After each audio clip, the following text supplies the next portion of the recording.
امام کا یہ جو فرمان ہے کہ جس نے قائم کے اصحاب میں سے شمار ہونا ہے، جس نے، وہ صاحب ورع بنے.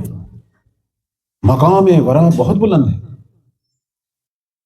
جس کا ایک سادہ سا معنی یہ ہے کہ متقی جو ہے وہ محرمات، حرام چیزوں سے پرہیز کرتا ہے. صاحب ورع شبہات جہاں ہو، جہاں شبہ حرمت ہو، وہاں سے بھی پرہیز کرے. یعنی مولا اپنے اصحاب کو اس مقام پہ دیکھنا چاہتے ہیں، سب سے پاکیزہ ہے. اور فرمایا کہ تمام محاسن اخلاق اس کے وجود میں احیا ہوں. چلتی پھرتی حسن اخلاق کی تصویر ہو وہ شخص جس نے قائم کے ناصروں میں ہونا. کیوں اتنی زیادہ تاکید ہے ان چیزوں پہ؟ اس کی وجہ یہ ہے کہ بالآخر جب انقلاب آنا ہے، جب وہ قیام ہونا ہے، تو دنیا کی حکومت ان لوگوں کے ہاتھ میں آنی ہے. انہوں نے کرنی ہے حکومت، یہ دنیا کے حاکم ہیں. اس لیے بہت زیادہ مہذب، بہت زیادہ ورزیدہ، بہت زیادہ مقام ان تمام چیزوں کے اعتبار سے ہونا چاہیے. یہ تو پوچھا گیا ائمہ سے کہ کیوں ایسا ہے؟ ہر نبی آتا تھا، وہ خود اپنے لیے ملت کو تیار کرتا تھا، لیکن قائم سے پہلے کیوں لوگ تیار ہوں؟ اس لیے کہ قائم کے قیام کا آغاز یعنی حکومت الہیہ کا آغاز ہے.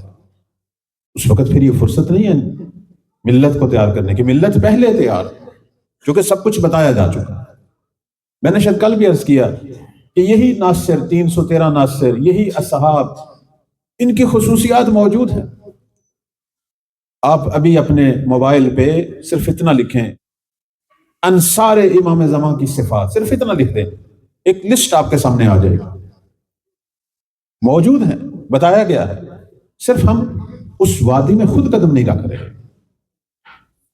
ہم تو بس اسی حالت میں، جس حالت میں ہیں، انتظار کر رہے ہیں. یہ انتظار نہیں ہے. بعض لوگ شکایت بھی کرتے ہیں کہ مولا کیوں نہیں آ رہے، یہ ہو گیا ہے، وہ ہو گیا ہے. اصل میں مولا ان چیزوں کی وجہ سے نہیں آئیں گے. مولا میں اور آپ کو دیکھ کر آئیں گے، کیونکہ وہ تو ہیں.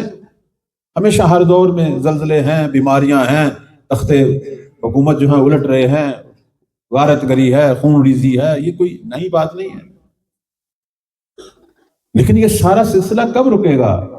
جب صفا تیار ہوگی. سب کچھ بیان ہو چکا ہے، سب کچھ بیان. کل میں نے ایک مثال دی تھی ہمدلی کی. آپ خود ملاحظہ فرمائیں، واقعاً حیا ہمدلی ہے ہمارے درمیان؟ نہیں ہے. کیوں نہیں ہے؟ ہم خود نہیں آ رہے اس طرف. کوئی باہر کا عامل نہیں ہے، کوئی باہر سے نہیں ہمیں روک رہا. خود اصل میں اپنے نفس سے جنگ ہے نا، اپنی انا سے جنگ ہے، وہ ہم نے خود لڑنی ہے. چونکہ قائم کے جو اصحاب ہیں، جنہوں نے قائم کے ساتھ مل کر دنیا کا نظام سنبھالنا ہے، وہ ہم دل ہیں. صرف ظاہری متحد نہیں ہیں، دل بھی کینہ اور بغض سے خالی ہیں. دلوں میں بھی ایک دوسرے سے کے لیے محبت اور رافت ہے. اس لیے کل تولا اور تبرہ پر میں نے اشارہ کیا. اگر کوئی مجھ سے پوچھے آغاز امام زمان کی حکومت کا کب ہوگا؟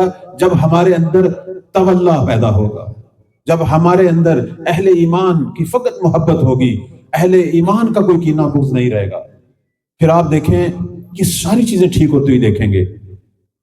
پھر یہ اتنی تنظیمیں جو ہیں یہ لوگوں کو تقسیم نہیں کریں گی، لوگوں کے کام تقسیم کریں گی، خود تسبیح کے دانوں کی طرح اکٹھی ہوں.